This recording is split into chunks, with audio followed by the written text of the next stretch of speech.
Assalamualaikum warahmatullahi wabarakatuh. Perkenalkan, nama saya Adityono, dokter spesialis obstetri ginekologi subspesialis onkologi.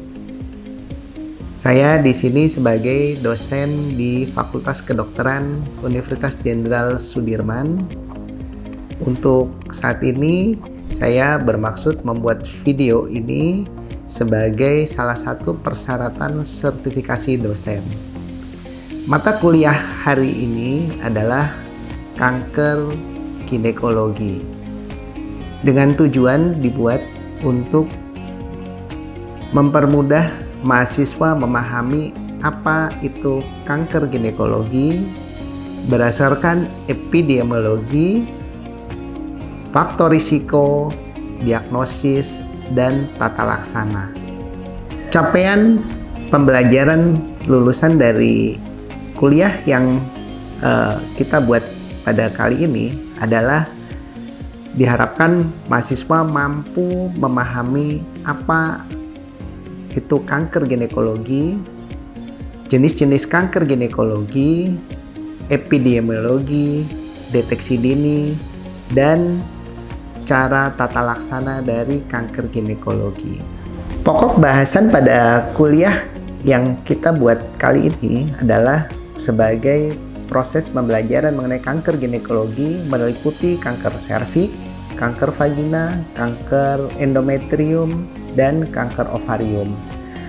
Untuk mata kuliah ini kita ajukan dengan berbagai dari epidemiologi untuk deteksi dini, faktor risiko, dan tata laksana. Metode yang kita buat adalah dengan kuliah dan diskusi singkat. Selamat menyaksikan video perkuliahan saya.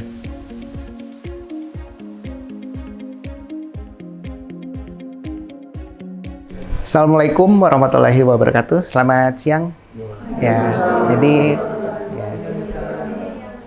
hari ini kita akan belajar tentang kanker ginekologi. Jadi di mata kuliah ini kita akan belajar apa itu kanker ginekologi ya. Dengan untuk deskripsi mata kuliah untuk hari ini kita akan belajar tentang mengenai kanker ginekologi ya. Jadi kita berbasis epidemiologi ya, terus kemudian faktor risiko, diagnosis, tata laksana ya, komplikasi sampai ke paliatif ya. Dan nanti kita harus belajar dengan sesuai evidence base yang ada ya.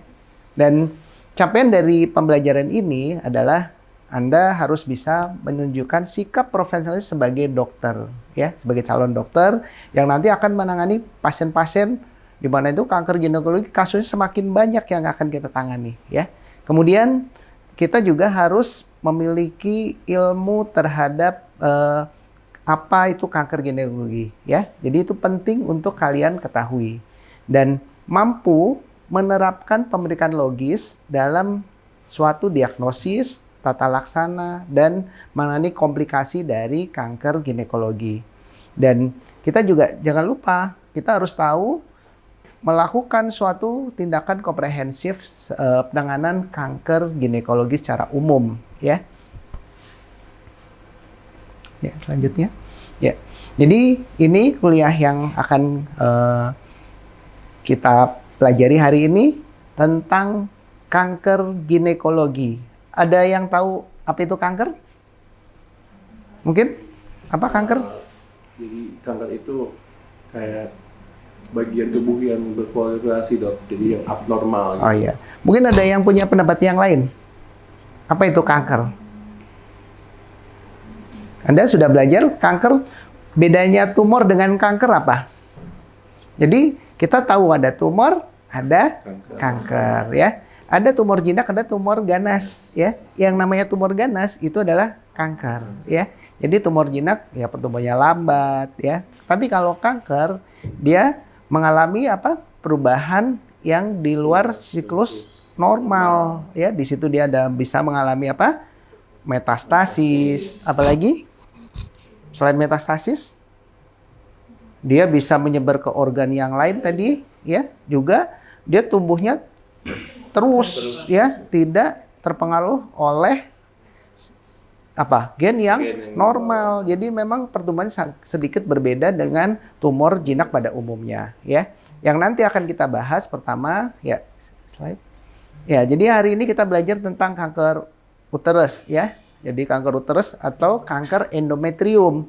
Kemudian kanker serviks dan kanker vagina, kanker ovarium, kanker vulva dan penyakit trofoblast gestasional. Ini adalah kanker ginekologi yang kita kenal, yang nanti akan kita pelajari pada kali ini ya. Slide. Ya, pertama kanker uterus. Apa itu kanker uterus? Jadi kanker uterus atau nama lainnya adalah kanker endometrium. Itu terjadi di mana? Ada yang tahu? Endometrium? Ya, jadi yang mengalami peluruhan pada saat menstruasi di situ ya. Jadi dia akan luruh. Nah, di situ ternyata bisa menjadi suatu proses malignansi. Dan itu kejadiannya banyak nggak di Indonesia? Banyak. Tapi saat ini yang nomor satu adalah kanker serviks ya. Dia memang lebih banyak di negara maju ya. Ya, slide. Ya, faktor risikonya apa? Pertama, obesitas.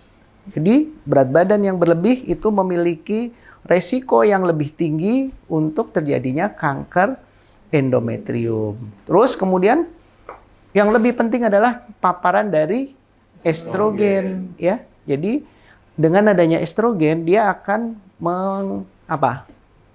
menstimulasi proliferasi dari endometrium ini untuk bertumbuh terus ya, menyebabkan suatu proliferasi yang terus-menerus dan bisa menjadi suatu predisposisi kanker endometrium. Kemudian tidak lupa juga kanker seringkali kita dapatkan apa? Dari faktor genetik. Contohnya apa? Genetik yang kanker yang lain. Kanker mamai. Kanker mamai. Apa lagi? Yang pojok? Apa?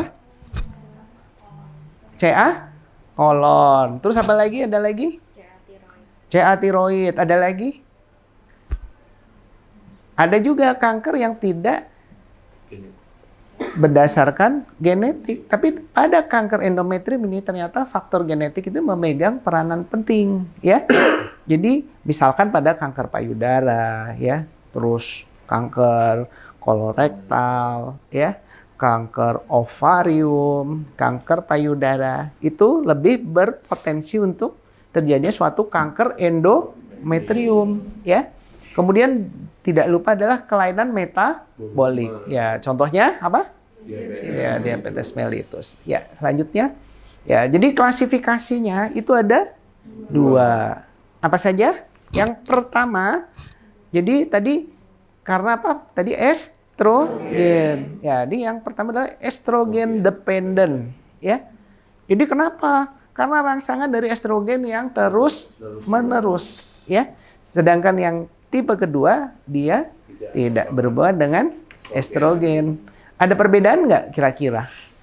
Ada, ya. Perbedaannya apa?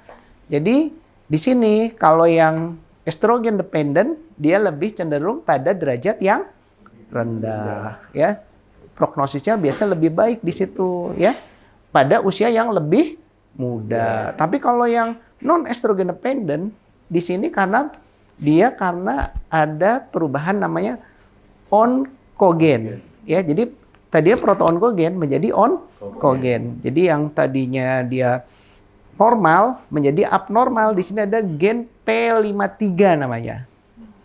Ada yang tahu P53? Gen P53 apa? Jadi dia adalah sebagai tumor suppressor gen.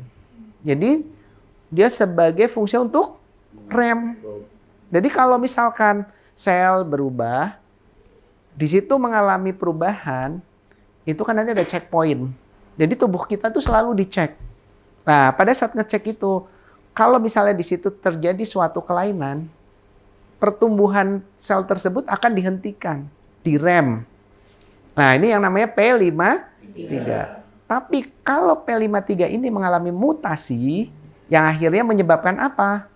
Menyebabkan suatu remnya tadi belum. Jadi selnya berubah terus. Nah, ini yang pada tipe kedua itu ya.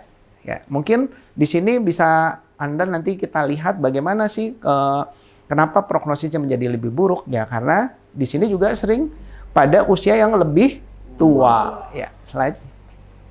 Ya, gejalanya apa? Ada yang tahu? Karena di rahim berarti kelainannya apa biasanya? Perdarahan. Yang lain apa? Mungkin sebelahnya? Keputihan. Nah, mungkin tidak ya. Keputihan tidak selalu. Yang sering apa? Perdarahan menjelang menopause. Jadi baik itu lamanya, jumlahnya, banyaknya, frekuensinya, ya, itu. Terus kemudian nyeri panggul. Kenapa kok nyeri? Ada yang tahu nggak? Kenapa kok bisa nyeri panggul? Keluhannya. Kira-kira karena apa? Kok bisa wanita yang ada kankernya nyeri? Tadi kita sudah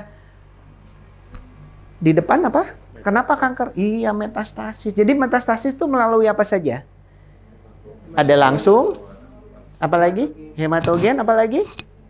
Limfogen, dan secara langsung. Dan ketiga hal tadi, ini yang menyebabkan dia ada metastasis. Akhirnya apa? Kalau nyeri dari mana? Ada yang tahu nggak? Nyeri, rangsangannya di mana? Saraf. Kenapa kok sarafnya? Apakah nyebar ke saraf? Tidak kan? Tapi kemana? Jadi dia menekan saraf sehingga menyebabkan rasa nyeri itu, ya. Itu kenapa kanker nyeri, ya. Ini sering kali kita dapatkan pada yang stadium yang sudah lanjut, ya. Kemudian metode diagnosisnya. Bagaimana kita bisa mendiagnosis, ya? Pertama, kalau misalkan tadi ada perdarahan, berarti harus kita lakukan apa? Anamnesis. Apalagi? Pemeriksaan fisik. Kemudian penunjang. Nah, pemeriksaan penunjangnya apa? USG. Mau lihat apa? Ada yang tahu? Ketebalan dari endometrium. Jadi kita lihat endometrium tebal atau tidak. Jadi pada saat menjelang menopause atau menopause itu ada nilai cut off point. Ya, jadi kalau lebih misalnya pada saat orang menopause lebih dari 5 mili, endometriumnya lebih tebal dari 5 mili, berarti di sini sudah ada kecurigaan ke arah kanker endometrium. Harus diapain?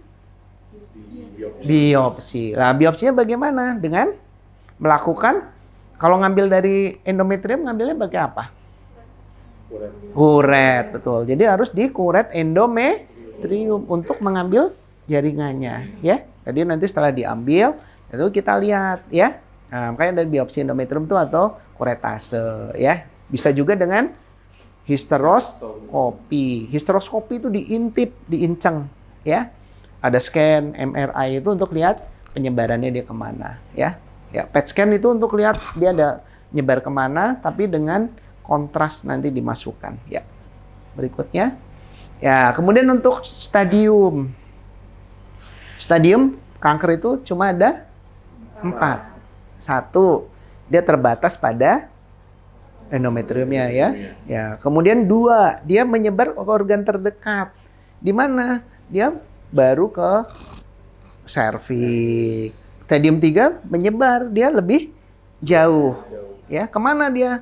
Nah, ini 3A misalkan ateksa, ovariumnya kena, ya, atau mungkin di lapisan di luar rahimnya itu, ya, berarti itu sudah 3B, ya. Nah, terus kemudian bisa juga ke tadi yang penyebaran kemana? Kelenjar getah bening. Nah, kelenjar getah bening dia sudah 3C, ya.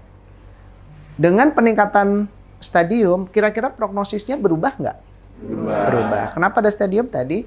Berhubungan dengan prognosis. Jadi yang stadium 1, 2, 3, 4, kira-kira yang bagus yang mana? 1. 4 lebih jelek, ya. Nah, ada yang tahu nggak prognosis ditentukan dengan apa pada kanker? Ada yang tahu nggak? Dengan 5-year survivor rate, ya. Jadi angka harapan hidup dalam 5 tahun dalam prosentase, ya. Nah, jadi kira-kira kalau misalnya masih stadium 1 itu masih 80 sampai 90% ya. Jadi masih dalam 5 tahun itu masih bagus, ya. Tapi dalam stadium 4 itu kira-kira hanya 10%, sedikit sekali, ya. Ya, slide berikutnya. Ya, bagaimana pengelolaannya, apa yang harus dilakukan kalau misalkan ada kanker endometrium? Satu, apa? Pembedahan. Diapain? Dioperasi. Operasinya apa? Ya, rahimnya diambil, indung telur diambil. Tadi penyebarannya kemana? Kelenjar getah bening juga harus diambil untuk dilakukan evaluasi di laborat PA, ya. Nanti di laborat PA. Tujuannya untuk apa? Mengetahui apa? Ganas atau Bukan ganas, apa? Tadi kan sudah stadium. Ya. Kemudian kedua, apa yang bisa diberikan? Radioterapi. Untuk apa sih kira-kira radioterapi? Jadi setelah dioperasi, dilihat tadi stadiumnya. Nah, ada beberapa pasien kanker ginekologi ini, pada kanker endometrium khususnya, yang harus diberikan namanya terapi adjuvan atau terapi tambahan. Jadi operasi saja ternyata tidak cukup. Jadi harus ditambah dengan pengobatan yang lain. Makanya ada kemo, ada radiasi. Itu tujuannya, ya. Jadi radioterapi itu membunuh sel kanker yang tadi sudah ada penyebaran. Misalnya stadium O2. Ini atau stadium 1 tapi sudah high grade, ya. Jadi selnya sudah banyak yang berubah. Nah, makanya harus diberikan radiasi. Bahkan beberapa yang harus diberikan kemo, ya. Ya. Kemudian ada terapi-terapi yang lain, ya. Untuk mengenai kanker endometrium sudah cukup jelas belum? Sudah. Ada pertanyaan, mungkin pernah nggak mendapatkan pengalaman tentang kanker endometrium? Atau ada yang mau ditanyakan? Silahkan. Apa yang Anda pahami dari kanker endometrium ini?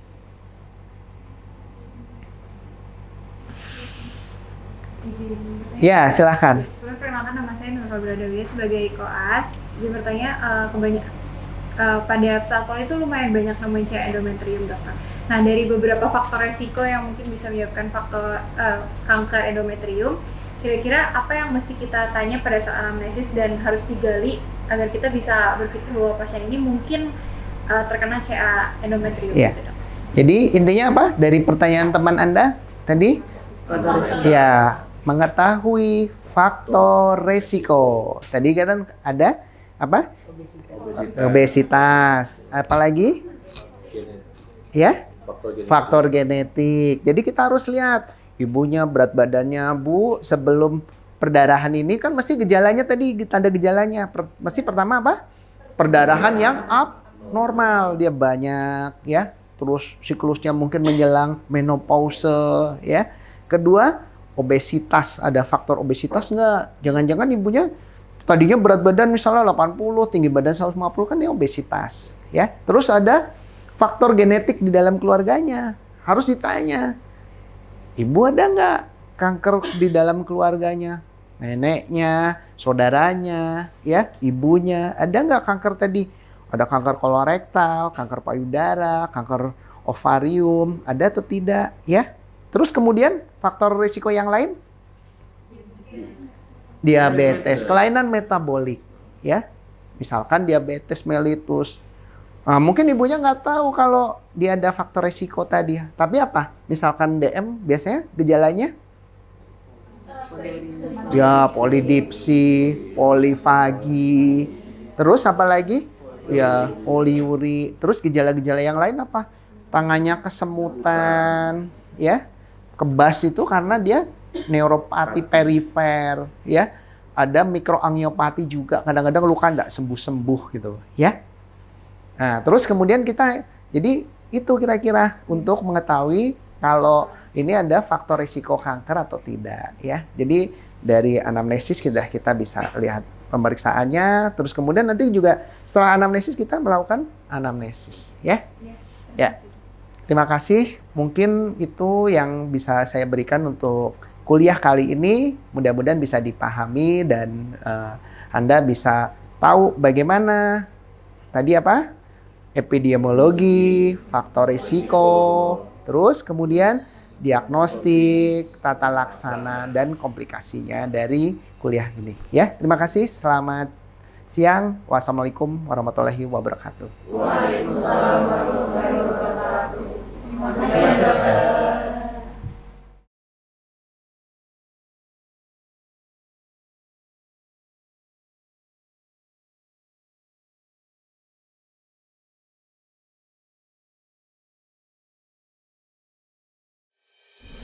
Terima kasih. Demikian video perkuliahan yang saya buat. Semoga video perkuliahan ini menjadi suatu proses yang lancar dalam proses sertifikasi dosen saya. Terima kasih kepada tim penilai yang sudah menyaksikan video perkuliahan saya. Wassalamualaikum warahmatullahi wabarakatuh.